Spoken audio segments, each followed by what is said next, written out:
घर में ये दोष है। अगर आप प्रदोष के दिन, प्रदोष काल में अर्थात सूर्य अस्त के समय जो समय होता है 2 घंटे के समय का, उसके अंतर्गत अगर आप प्रदोष काल के समय में भगवान शंकर को दीप लगाने के लिए अगर पहुंचे हो तो वो आपको फल देगा ही, पितृ दोष का निवारण होगा ही। चाहे तुम कुछ करो चाहे मत करो, और पितृ की शांति करा दे। दूसरे नंबर पर है पितृदोष, तीसरे नंबर पर है वास्तु दोष। हमारे घर का अब एक बहुत सावधानी से श्रवण करने वाला विषय है।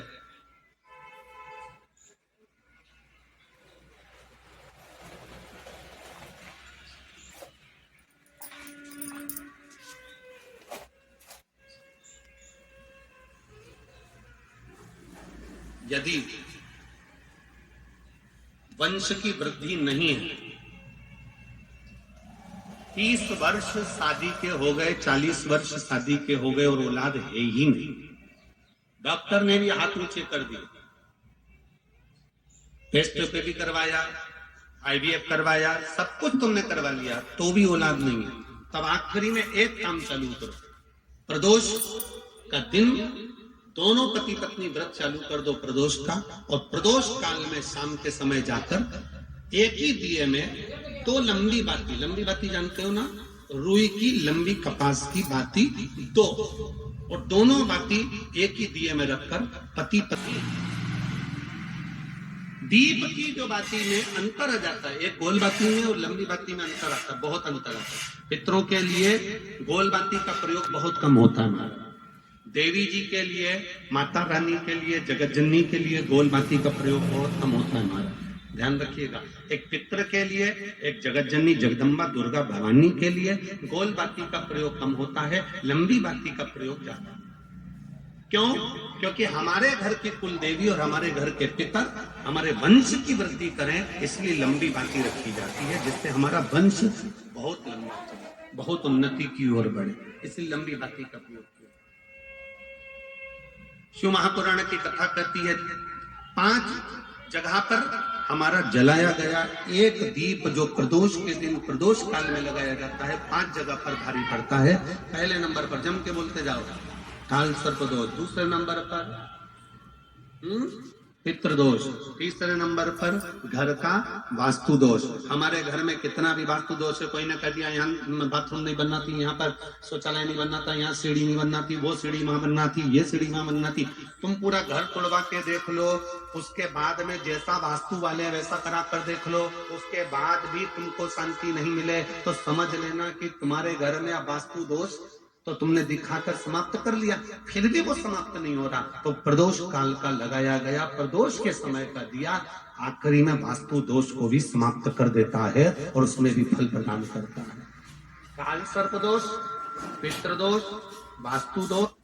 चौथे नंबर पर 1 रुपया कमाया, 1.25 रुपए खर्च हुआ, पैसा आया गया, ये चौथे नंबर का। व्यापार में थोड़े दिन दुकान अच्छी चली, थोड़े दिन बैठ गए, थोड़े दिन काम चला, थोड़े दिन बैठ गए, गाड़ी चली, थोड़े दिन फिर बैठ गए, अर्थात हमारी फैक्ट्री थोड़े दिन चली फिर बैठ गए, कहीं ना कहीं तकलीफ, थोड़े दिन खाते थोड़े दिन रोते वाला चल रहा है। तो प्रदोष काल का, प्रदोष के समय का दिया इस दुख को समाप्त कर कर रेगुलर एक जैसी सांझी, एक जैसी लक्ष्मी की वृद्धि करते चले जाए, प्रदोष काल का। और 5वें नंबर का प्रदोष काल का दिया, प्रदोष समय का दिया 5वें नंबर पर रोग का निवारण, रोग निवारण।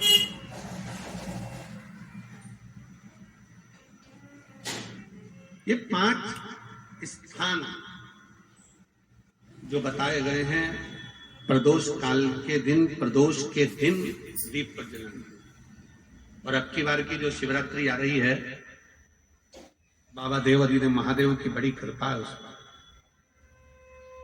बहुत करुणा। 25 तारीख को प्रदोष और 26 तारीख को शिवरात्रि। अब जरा प्रदोष के पर्यांत की, प्रदोष के बाद की बिल्कुल लगी हुई पीठ से जो शिवरात्रि होती है, वो शिवरात्रि अगर उस शिवरात्रि का व्रत, साधना, तप, भजन संसार का मनुष्य कर लेता है तो जिंदगी में उसने कोई व्रत किए ना किए हो, अगर एक व्रत शिवरात्रि का, प्रदोष की पीठ से लगी हुई शिवरात्रि का अगर कर लेता है तो उसको पूरे जीवन के व्रत का पुण्य फल प्राप्त हो। एक व्रत शिवरात्रि का प्रदोष पर्यंत की, अर्थात प्रदोष की पीठ से जुड़ी हुई। अब अगर आप कोई ब्राह्मण से, अगर कोई विद्वज्जन से, कोई पंडित जी से आप पूछेंगे प्रदोष कितनी बजे लग रहा है, तो बताएंगे फिर प्रदोष लगने के बाद प्रदोष कब समाप्त हो रहा है, तो जिस दिन 26 तारीख हो रही है उसमें लगाया, दोनों की पीठ मिल रही है।